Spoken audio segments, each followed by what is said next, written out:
Hello friends, welcome back to tech talk Mondays. ఈరోజు ఈ వీడియోలో మనం వచ్చేసి హైబ్రిడ్ వర్క్ మోడల్ గురించి మనం మాట్లాడుకుందామండి. అసలు హైబ్రిడ్ వర్క్ మోడల్ కంప్లీట్గా ఎండ్ అయిద్దా, లేదంటే హైబ్రిడ్ వర్క్ మోడల్ కంటిన్యూ అవ్వచ్చా, హైబ్రిడ్ వర్క్ మోడల్ ఇంప్లిమెంట్ చేస్తే ప్రాబ్లమ్స్ ఏంది, ఇంప్లిమెంట్ చేయకపోతే వచ్చే ప్రాబ్లమ్స్ ఏంది అనే దాని గురించి ఇప్పుడు మనం మాట్లాడుకుందాం. మీరు కన్నా మన ఛానల్ని ఫస్ట్ టైం కనుక విజిట్ చేస్తుంటే దయచేసి సబ్స్క్రైబ్ చేయండి, మరియు పక్కన ఉన్న బెల్ ఐకాన్ని క్లిక్ చేయండి. ఇప్పుడు మనం మెయిన్ కంటెంట్లోకి వెళ్తే, ఒక కంపెనీ తీసుకునే ఒక చిన్న కంపెనీ, ఆ చిన్న కంపెనీలో వచ్చేసి ఒక 500 మెంబర్స్ ఉన్నారన్నమాట. అంటే ఈ 500 మెంబర్స్ వచ్చేసి వాళ్ళు దానికి చేస్తున్నారు. వీళ్ళు వచ్చేసి హైబ్రిడ్ వర్క్ మోడల్ ఇంప్లిమెంట్ చేస్తే అంటే వాళ్ళకి ఏంటంటే 50% ఆక్యుపెన్సీ పర్ మంత్ వచ్చేసి వీళ్ళు ఓన్లీ 50% ఆక్యుపెన్సీ చూపించుకోవాలనుకున్నారు అనుకోండి. అప్పుడు ఏంటంటే ఓన్లీ పర్ మంత్ వచ్చేసి వాళ్ళకి 250 మెంబర్స్ వస్తేనే సరిపోయిందండి. సో దీనివల్ల కంపెనీకి ఇక్కడ అడ్వాంటేజ్ అని చెప్పమంటారా? సో ఇక్కడ ఏంటంటే వీళ్ళు ప్రతి కంపెనీ ఒక్కొక్క సీట్ మీద పర్ మంత్ ఆల్మోస్ట్ 10,000 అలా పే చేసిద్ది అనమాట. అంటే ఏంటంటే వాళ్ళు వాళ్ళ ఆఫీస్కి స్పేస్ లీజ్ తీసుకుంటారు కదండి, ఆ లీజ్ అమౌంట్ వచ్చేసి ఆల్మోస్ట్ ఇంచుమించుగా ఒక్కొక్క సీట్కి వచ్చేసి, అంటే వీళ్ళు ఆ ఇన్ఫ్రాస్ట్రక్చర్ కాస్ట్ ఉండేది కదా, ఒక్కొక్క పర్ సీట్కి వచ్చేసి ఆల్మోస్ట్ 10,000 అలా పే చేస్తారంట. మీకు వచ్చేసి ఈ 250 ఇంటూ 10,000 వేసుకుంటే వాళ్ళ చూడండి ఎంత అమౌంట్ పే సేవ్ అవుతుంది. అంటే కంపెనీస్కి వచ్చేసి అంత అమౌంట్ సేవ్ అవుతుంది అనమాట.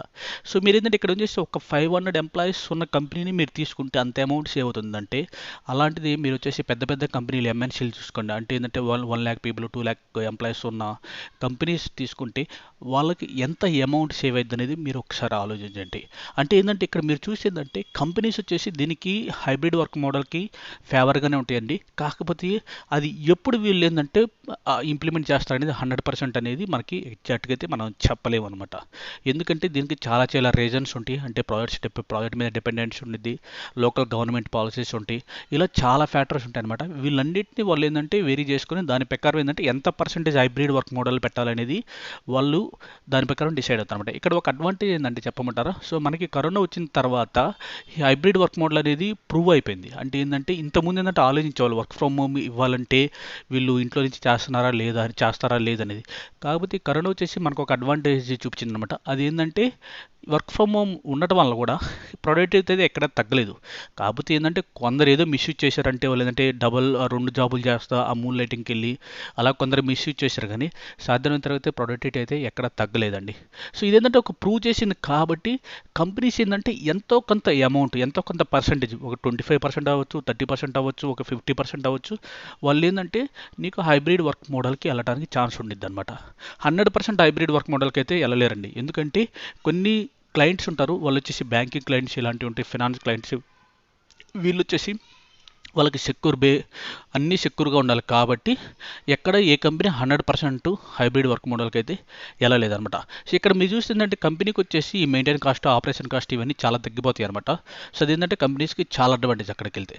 At the same time government కూడా ఇక్కడ ప్రాబ్లమ్స్ వస్తాయి అనమాట. గవర్నమెంట్కి ఏంటంటే వీళ్ళకి ఈ హైబ్రిడ్ వర్క్ మోడల్ ఇంప్లిమెంట్ చేయడం వల్ల వీళ్ళకి ఏంటంటే ఆ బిజినెస్ రొటేషన్ అనేది తగ్గిపోయిందండి. అంటే ఏంటంటే ఇంతకుముందు ఏంటంటే మీరు వచ్చేసి ఆ 500 మెంబర్స్ ఆఫీస్కి వచ్చేస్తే ఆ 500 మెంబర్స్ మీద వచ్చేసి మనకి క్యాబ్స్ రన్ అవుతాయి, తర్వాత మనకి ఇది క్యాంటీన్స్ రన్ అవుతాయి, చాలామంది బతుకుతారు. అంటే నాన్ ఐటీ సెక్టార్స్ ఉంటాయి కదండి, ఆ నాన్ ఐటీ సెక్టార్స్ అన్నీ ఏంటంటే దాని మీద డిపెండ్ ఉంటుంది, ఐటీ మీద డిపెండ్ ఉంటుంది. అవన్నీ ఏంటంటే రొటేట్ అవుతుంది.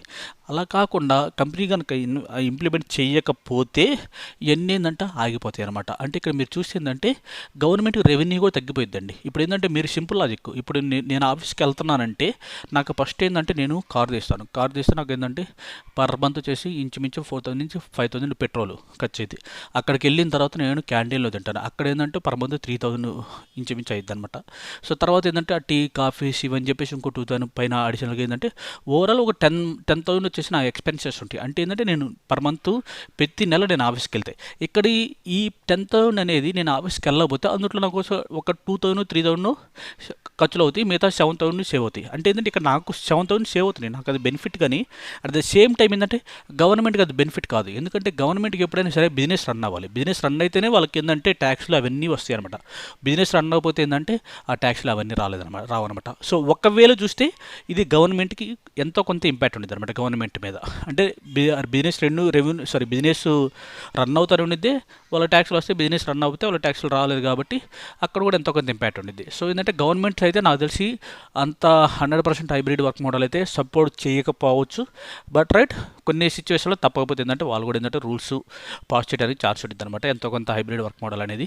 సో ఇంకొక వేలో చూస్తే నీకు హైబ్రిడ్ వర్క్ మోడల్కి వెళ్తే మనకి ఏంటంటే ఎన్విరాన్మెంట్కి వచ్చేసి చాలా అడ్వాంటేజ్ ఉందండి. ఏంటంటే మీరు ఏంటంటే ప్రతోడు కార్ తీయడు, సో మీకు ఏంటంటే అక్కడ గ్రీన్ ఎనర్జీ అనమాట. సో అక్కడ ఏంటంటే మనకి ఎన్విరాన్మెంట్కి అయితే చాలా అడ్వాంటేజ్ మనకు వస్తాయి అనమాట. సో ఏంటంటే ప్రతి దానికి ఏంటంటే ఒక్కొక్క మైనస్ ఒక్కొక్క ప్లస్ ఉండిద్దండి. సో ఇదైతే నేను ఎగ్జాక్ట్గా ఏంటంటే ఒక క్యాండిడేట్ నన్ను అడిగాడు, భయ నాకు ఆన్సర్ కావాలని హైబ్రిడ్ వర్క్ మోడల్కి. దీనికి ఎగ్జాక్ట్గా అయితే నేనైతే ఆన్సర్ అయితే ఇవ్వలేను. అదేంటంటే వేరే ఫ్యాక్టర్స్ మీద ఉండిద్ది. ఒకటి గవర్నమెంట్ మీద ఉండిద్ది, రెండోదంటే కంపెనీస్ మీద ఉండిద్ది అనమాట. కంపెనీస్లో ఉన్న క్లయింట్ల మీద కూడా ఉండిద్ది. అట్ ద సేమ్ టైం ఏంటంటే ఇప్పుడు ఎంప్లాయీస్ కూడా ఏంటంటే ఆఫీస్కి రమ్మంటే ఏంటంటే వాళ్ళు కూడా ఏంటంటే అంత వెళ్ళటానికి ఇంట్రెస్ట్ చూపించలేదు.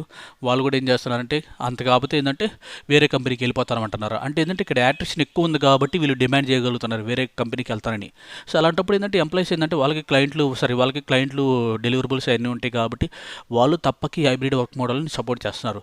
కాబట్టి వన్స్ ఇదంతా స్టెబిలైజ్ అయిపోయి యాట్రిషన్ ఇదంతా తగ్గిపోయింది కదా, ఇదంతా తగ్గిపోయి మొత్తం సెటిల్ అయితే అప్పుడు ఏంటంటే హైబ్రిడ్స్ వర్క్ మోడల్ మీద మనకు క్లారిటీ వచ్చింది అనమాట. ఇప్పుడు ప్రజెంట్ యాట్రిషన్ రేట్ ఎక్కువ ఉంది కాబట్టి మనకి ఏంటంటే హైబ్రిడ్ వర్క్ మోడల్ సపోర్ట్ చేయొచ్చు, అంటే రిసోర్స్ని ప్రతి కంపెనీ అట్టి పెట్టుకోవడానికి. కాబట్టి అట్రిషన్ రేట్ తగ్గినప్పుడు ఏంటంటే సాధ్యమైనంత హైబ్రిడ్ వర్క్ మోడల్ అంటే ఉండిద్ది. 100% అయితే హైబ్రిడ్ వర్క్ మోడల్ అయితే అప్పుడు కూడా రన్ అయింది. కాకపోతే ఎంత పర్సెంటేజ్ రన్ అయింది అనేది మనకి ఎగ్జాక్ట్గా చెప్పలేము. ఎందుకంటే మీరు ఒక బెస్ట్ ఎగ్జాంపుల్ మనకు వచ్చేసి టీసీఎస్ ఇప్పుడు కరోనా ముందులే అనౌన్స్ చేసింది 25% వచ్చేసి అప్పుడు 25% మేము ఆఫీస్ నుంచి రన్ చేస్తాం హైబ్రిడ్ వర్క్ మోడల్ అన్నట్టు. సో అలా చూస్తే ఏంటంటే ఎంతో కొంత పర్సెంటేజ్ ఉండిద్ది. కాకపోతే ఏంటంటే 100% అయితే హైబ్రిడ్ వర్క్ మోడల్ అయితే రాదండి. ఎందుకంటే క్లయింట్లు ఇవన్నీ చాలా ఫ్యాక్టర్స్ మీద డిపెండ్ ఉండిద్ది. ఇదండి ఈ వీక్. సో మీకు కనుక మా వీడియో నచ్చితే లైక్ చేయండి, సబ్స్క్రైబ్ చేయండి మరియు పక్కన ఉన్న బెల్ ఐకాన్ని క్లిక్ చేయండి. Thank you.